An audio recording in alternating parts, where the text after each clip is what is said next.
All right, so the first thing we're going to get into here is a new idea. So we haven't finished any yet. So this is perfect. All right, so this is an action movie called Guns and Ammo. So the setup, Noah, who's Noah, a muscular tattooed Jason Momoa motherfucker, is seen through a Hawaiian jungle. He observes the ground looking for prints, sneaks up to a nearby tree covered in brush. Gotcha! Lana, his daughter, is found hiding. How did you find me? Noah's wife Malu and his son Liam are seen surfing as Noah and Lana return home. Lana grabs her board to go surf, but is hesitant. Noah, what's wrong?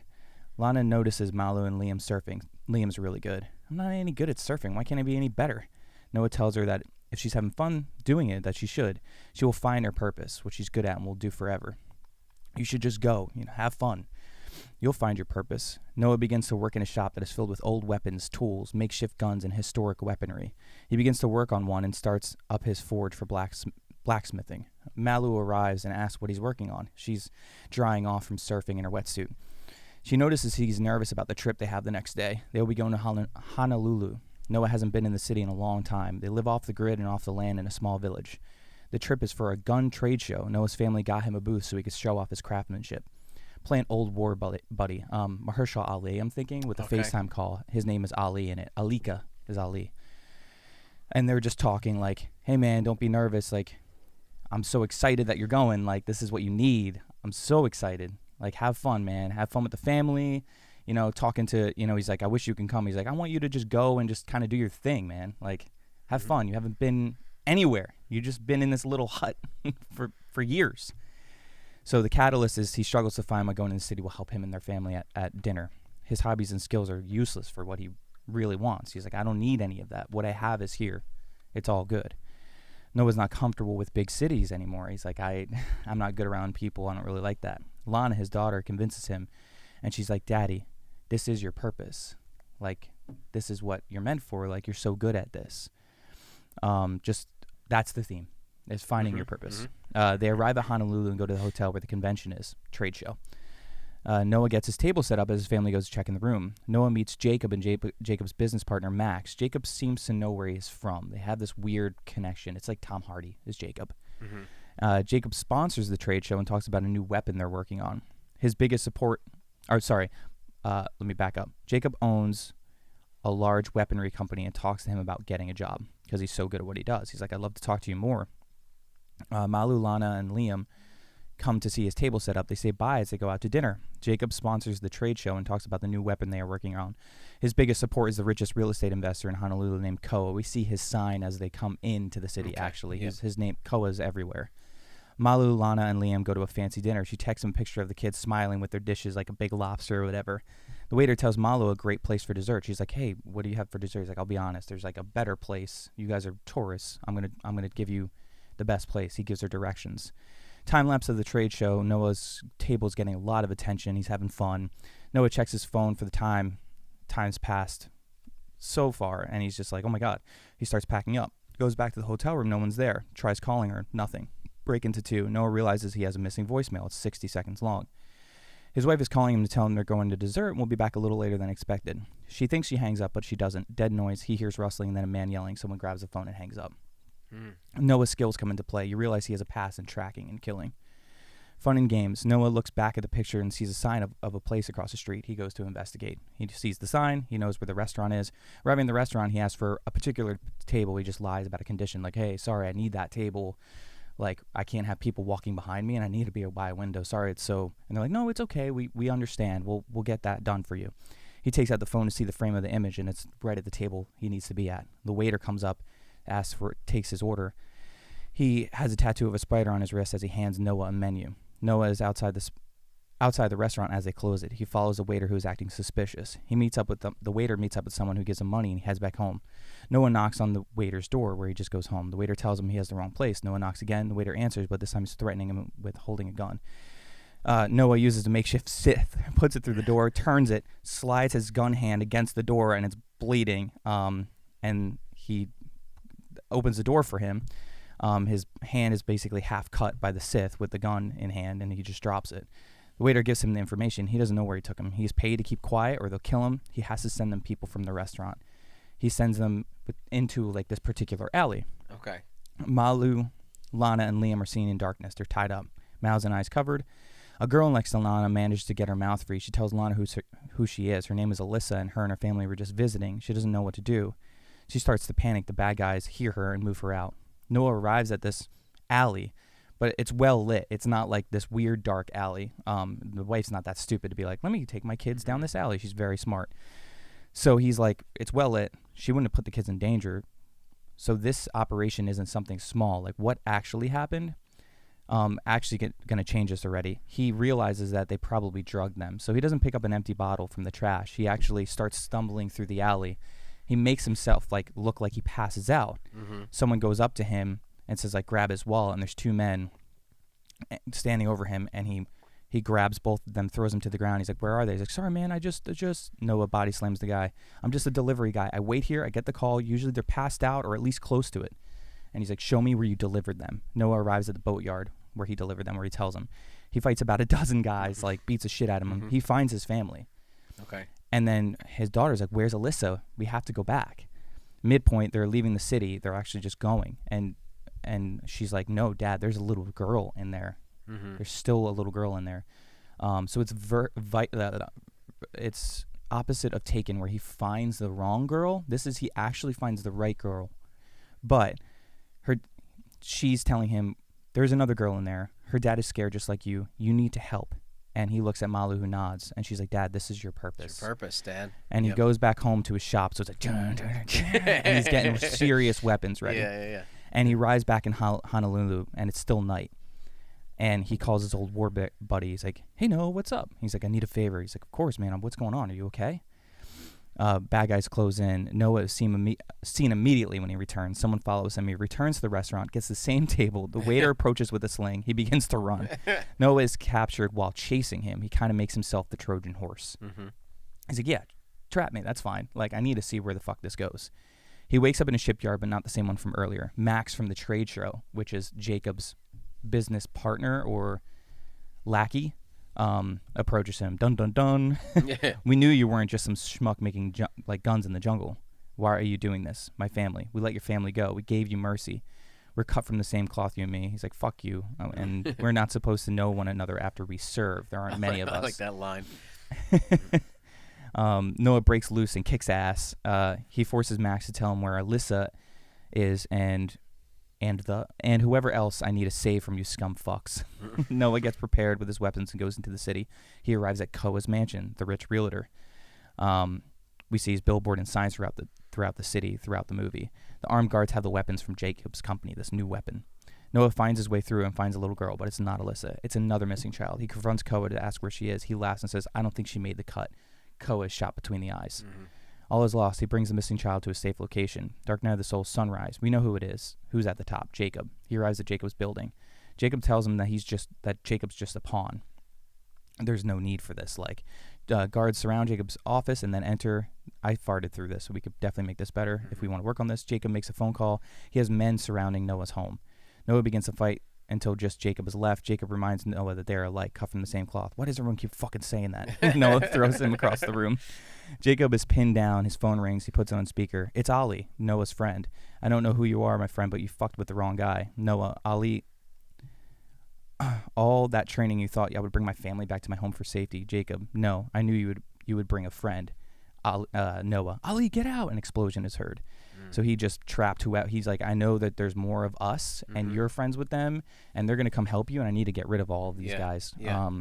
So there's this like secret government like super team and they're opposites, obviously. They took their technology. What my goal is, like, this super team is like not only like brute force guys, but they're like nerds. Like they're tech nerds. They build weaponry that's never used by the government, only them, and then they destroy it. Okay. That was kind of my thought, and he's using it for capitalism now. He's like, I'm just going to sell it. I'm going to do all of this bad stuff. He just turns into a bad guy. Explosion heard. Jacob tries to throw an elbow in Noah's head. He turns loose and grabs the phone. Ali! Jacob starts to run the last fight between Jacob and Noah. Noah fucks him up. That's all I had. Noah reunites with his family. Ali is injured but not dead. Ali and Noah visit the city of Honolulu together. At night, they drive past the alley and see someone picked up. It will never end. Noah reunites with his family. I had to change that. Noah and Ali arrive at Ali's place talking about what they should do. Who could be pulling the strings? Something is not right on the islands. They see Ali's door cracked open. They go in to investigate. It's Michelle Rodriguez, another warrior from the past. They smile. Sounds like we got some work to do. Nice. All right. Yeah, episode 2. Oh, shit, dude. You went deep on that one. I just started powering through it because I thought it was fun.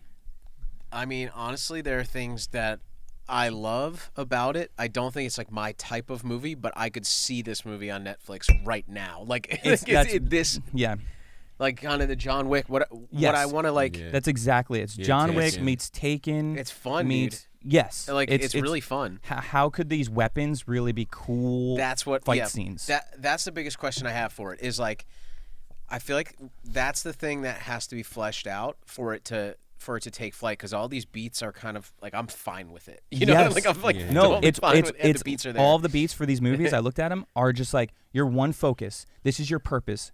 It's boss fights, dude. I mean, I used to watch the Jet Li. I used to watch like, the old Jackie Chan movies, like even like the Chinese ones that are like dubbed. It's pretty much that. You know, it's like there's a basic plot line, but it's just fight scene up to the boss fight, and then you just, what are the cool moves from that fight scene that you remember? I think the only part I struggle with is like, what's the tone of like the weaponry? You know what I mean? Because you could go like Men in Black. Go like, you know. We went pretty crazy with it because he's kind of like a historic nerd too. We were like elephant gun sniper, where the bullets are this big and it blows someone's arm off. Yeah, like an elephant gun bullet is like almost like a little mini rocket in a sense. It's like a fat chode of a bullet. We were talking about like an old cavalry rifle, but with a hopper of bullets, where it's an automatic. So it's like and a bayonet. So he like sticks them, and then he has like the hopper, and it's a musket bullet. So it's like, you know, ball like paintball, but kind of he has a hopper, and it's like like a machine gun musket. We're trying to think what could actually be made, what is not practical, truly, because they're not. But what could be made, because this is the only weapons he has, because that's what he likes to do, and that's in a shop. And it's which I think is friggin' awesome. I feel like it's almost like edging on like sort of steampunk. Yeah, like a little bit. But like what I'm wondering is the guy that sells them at, you know, the guy that's using it for capitalism and the trade show. What is that trade show like? So there is a trade show that I just looked up where it was just like literally weaponry trade show in Hawaii. They're everywhere. Yeah. So I was like, well, that looked pretty small time. We can easily make it big time. And this is just, most trade shows are to show off their new weapons, or truly that's what they do. The like bad guy is more tech on the tech side, and his is like merging a little tech but going more old school. At least that's how I always felt. But smart guns. Yeah, so we were trying to think, like, what is this new gun? Is it like a fingerprint gun? I don't think it's anything. AI gun. I mean, like, dude, if it goes to the flat, if using like sound wave, like we can do more interesting things, because they're doing like sound pulses to like disable people, or like pulses of like plasma ray, like very short waves that are like radio waves that are like, you feel like your skin's burning but doesn't like actually like kill you, but like again destabilizes you. I mean, not like we're murdering people, so like it could be more like lasers and shit too. But so I just love the idea of basically like villain Tony Stark fights like fucking cowboy John Wick, like kind of made up, Vikings, and with Jason Momoa as that centerpiece, dude. That's lovely. Yeah, so I honestly feel like it's kind of all there. You just need, I really think you need to come up with a list of crazy weapons. I know. Yeah, that's definitely and this is a movie that I feel like you just pitch to like the top stunt coordinators in Hollywood and say like, what do you guys think of this? You know, because like if you could, it's really a lot of just, it's a dancey movie, you know, like the whole thing. It's all, like, that's when I was writing it, I'm like, there's no more to ballet, the character that I need to flesh here. They fight, and the fight sequence, the fight sequence is 10 minutes long or 5 minutes long. Yeah. Like there's just interesting ups and downs in the fight. Oh, he almost got him, and that's it. I didn't see any more through an area like John Wick style. Yep. Kind of like there's tossing and slashing. What's and that chopping, one with axing. what's Thor? But he's like a soldier and he's saving a kid and has to get to a yes, bridge. Extraction or whatever. Extraction, yeah. Like again, it wasn't for me. I'm sure like people love that movie, but it feels people feels like that in movie. That vein. It's very much in that vein. Like plot wise, I feel like the only thing I would maybe tweak is there's like the conversation toward the end with the last final boss fight, and it's kind of like, you think I would leave my family. Like I almost want there to be a moment where Momoa actually thinks he gets his family or something like that, or the audience thinks that the villain has his It's family. very short-lived that you think. I think like it's almost got to be halfway through that, the Koa does it first, before he kills the lower boss or whatever, and you sort of think he might be the final boss, then something happens with the family, like giving Momoa a little bit more of a, I have to do this. Like there's definitely no he's the time clock basically. Yeah, like more of a time clock, even if maybe that girl Alyssa does end up being alive. Or something along those lines. But I think that was the one thing that I wanted Alyssa, if she is alive, she comes back in like the second movie. Okay. Because I'm like, yeah, what if she's just, I like that, I don't like it. But Koa is just like, she didn't make the cut. And he's just like, I'm a fat fuck piece of shit, and I'm laughing at you, and Jason Momoa's like, you're dead. Shoots him between the eyes. Kills him. And you're like, shit. I do like that though. So you kind of feel for that. That was like, because I didn't have enough of that. You didn't, because in Taken, his daughter's friend, he finds dead, I'm pretty sure. And that's the first like whiff of death that you get. Yeah. And in this one, you didn't until you find out that Alyssa didn't make the cut. What a scummy way to say it. And yeah, I'm with and that. You're like, too. oh my god, they're killing these people that could have been my daughter. Just on like I know this is not going to hit the plot or be that necessary, but so they are drugging tourists, putting them on a boat, and taking them to, I think, so this is human trafficking sort of it's operation. A human trafficking ring. Okay. So it's like so my taking thought them to the Philippines or something like that. So my thought at the end of this was Jason Momoa. I was thinking very much Jason Momoa, obviously Hawaii, like purpose. Yeah, I love the setting. His name Nanoa is the guardian of kids. That's what it means. That's great. And some of the other names mean things that actually like correlate. Yeah. I think Malu means like keeper of the peace, which is his wife. So I was trying to, at the end, think the overarching, if this was like a series of movies, was Hawaii. There's something wrong with the islands. That's why I wanted him to say that. This doesn't happen here. Mm-hmm. Like, I'm going to make sure this doesn't fucking happen here again. Yeah. So how do we stop this? Because it's contained right now, and we can just stop it here. Mm-hmm. And, what is the bigger...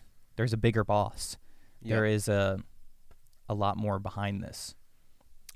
I guess we worry about that in episode 2. But, like... Yeah. But to know, I mean... I don't know a lot about this, but I'm pretty sure there's a group called like Blackwater or BlackRock or something like that, which is like... Yeah, I think Blackwater is like a super underground, like military, like offshoot that's like it's military, not military, but the military can contract them or something like that. I'm pretty sure that exists, that it's just like we're a military contractor and we provide like security forces, which is basically like the most badass like SEAL Marines. Team 6, but like a contractor. That's why like... So I rather have something. Well, that's definitely like the idea of this like super group is like the SEAL Team 6 type thing. But yeah, also like a lot of his fighting is kind of brute force, and we called it Guns and Ammo because I just thought like that title, and I was like, oh, that's great with like him, with a Hawaiian background and like Guns and Ammo in pink. I'm like, that's so what you're getting yourself into. This is just gonna be like a shit show of fighting, like just insane. And he's holding like a fucking old cavalry gun and a fucking I feel elephant gun. If we were ever gonna spend, so he needs like way more guns and he needs way more guns and ammo. Definitely like a lot of like it's kind of like Rambo. He needs like to have that was another. It was like Rambo. A fucking machine gun set down where he uses at some point. Just fucking Rambo bullets. But I guess the backstory for him and Michelle Rodriguez and Anthony Mackie, Ali or Mahershala would both of them are great. Yeah, I mean, would be that maybe they work for Blackwater or something like that. Like they're not So it's not a military thing. It's like they're just contractors. Yep. And then there's that has to bring into the plot later on, obviously, where is there something wrong in Blackwater where somebody in Blackwater is telling people, is like chirping in their ear, you can make money off this, you could do this, and sending them the wrong direction? Is there, like, who is starting this? Who started this and who's continuing it? And has to deal with their past. But you were saying something else, spending money on something. If we were ever going to spend money on any of these ideas, I feel like we hire some artists to make some insane, like, weapons. Just get a cache of weapons from artists, and that would just help us write, like, if we just got, like, drawings of, like, a revolver that's mixed with a... like that. Like, like a, I don't know, fucking taser or something. We need to talk to someone that knows weapons and give them our ideas, and him being like, it's not practical. I would start that conversation. It's not practical, but is it possible? And would it actually work? Like, yes, it would, but it would keep breaking down. That's fine.